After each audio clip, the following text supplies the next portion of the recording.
invested stuff that matters into them.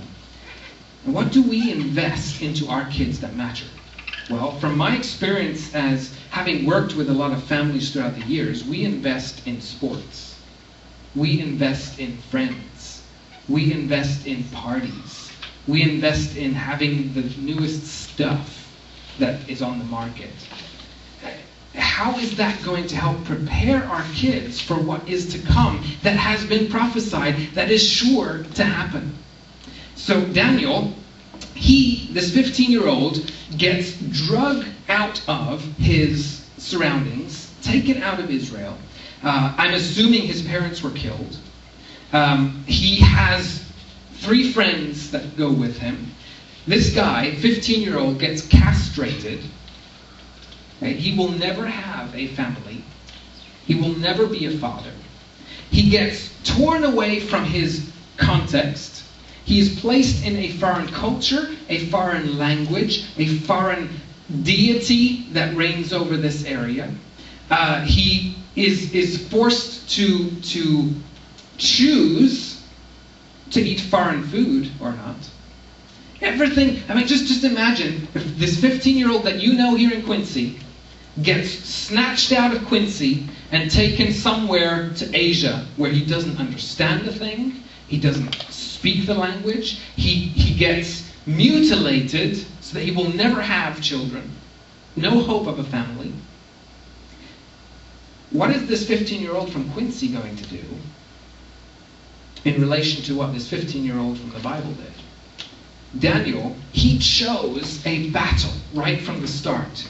Remember the story? The king says, feed these guys all of the king's food because I want them to get strong and so that I can use them as my servants. And Daniel goes to the guard and he says, you know what? That's just not going to work for me.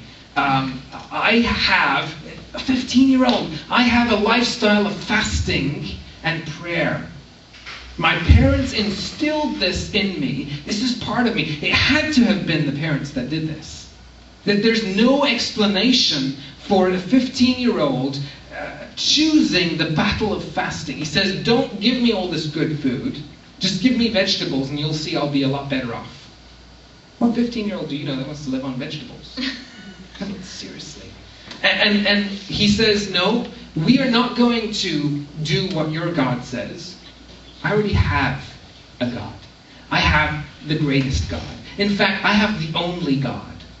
And you're not going to disrupt my life anymore. I'm choosing fasting and I'm choosing praying 3 times a day to my God, who I know will deliver me, who I know is worth serving. A 15-year-old.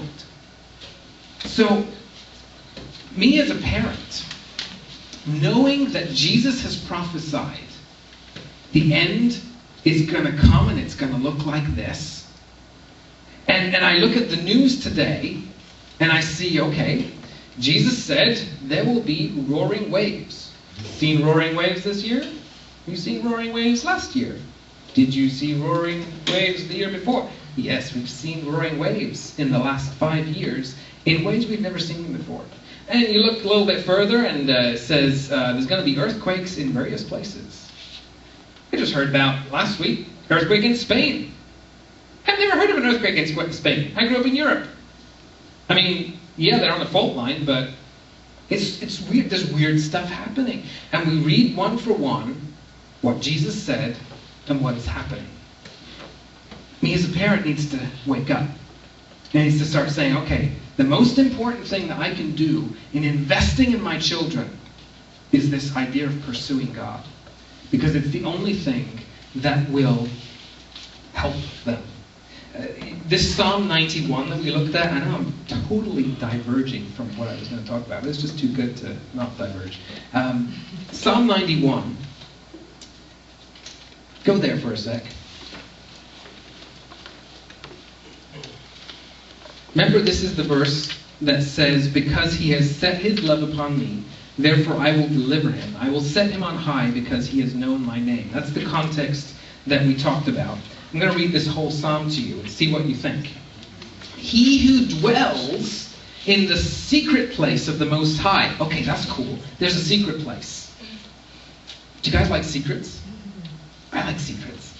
I like finding out what the secret is. So there's a secret place of the Most High that we get to dwell in if we so choose. All right?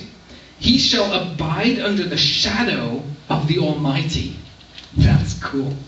Okay, if you can imagine, take this picture of God who is massively huge. I mean, the train of his robe fills the whole temple, right? So he is almighty. And he's got the shadow that is like this protection, right? And everything in the world is going crazy, and you can make a choice. Do you want to go jump into the craziness, or do you want to hide in the secret place, in the shadow of the Almighty? I mean, who better to protect us than the Almighty? It's not just a little bit of power here. It's a lot of it power. So, we can dwell there. And then it says, I will say of the Lord, He is my refuge and my fortress, my God, in Him I will trust.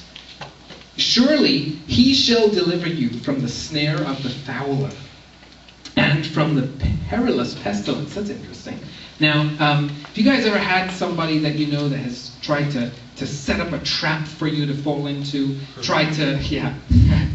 Yeah. That's like the job description of a pastor, isn't it? I'm serious. It's just sad.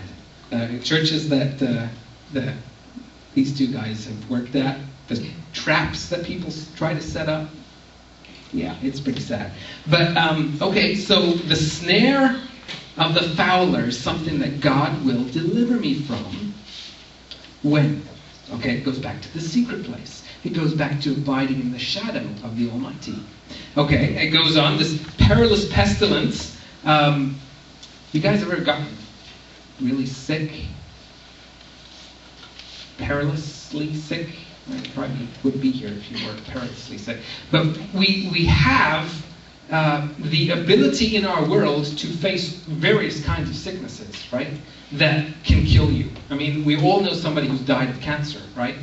And, you know, this isn't saying that if you hide in God that you'll never have a sickness, but it is saying that He will deliver you. Now, what that deliverance looks like, that's up to God, right? But He will deliver you from this. I think a lot of times the deliverance that God provides for these situations is an attitude change.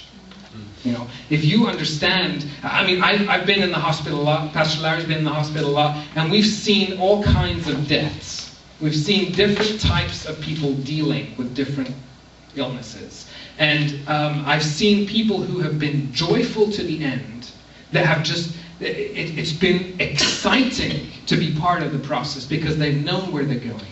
And I've seen the other side where they had no hope. And they didn't even know what they were missing. And it was a horrible death. And it goes on in verse 4. He shall cover you with His feathers, and under His wings you shall take refuge.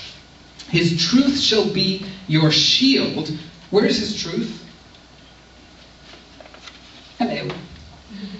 Right here. It shall be a shield and a buckler. You shall not be afraid of the terror by night, nor of the arrow that flies by day. Now here again, a terror by night. You know, we live in the tornado alley, right? And the storms, I don't know why, they always come at night. It's weird. I guess it's because of the temperature changes and stuff. But the terror by night, we can be so afraid of what might happen. But if our hope and our trust is in God, then we'll understand nothing is going to happen to me that He didn't have ordained to happen to me. If I'm dwelling in His presence and He chooses for some disaster to befall me, then that was His choice. I still trust in Him. I don't necessarily like the circumstance that I find myself in. But again, do I see the big picture or do I see the minute picture?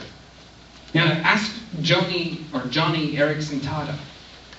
What is her perspective now? Is it a perspective of, well, I'm stuck in a wheelchair for the rest of my life? Or is it a greater perspective? It's obviously a greater perspective with her.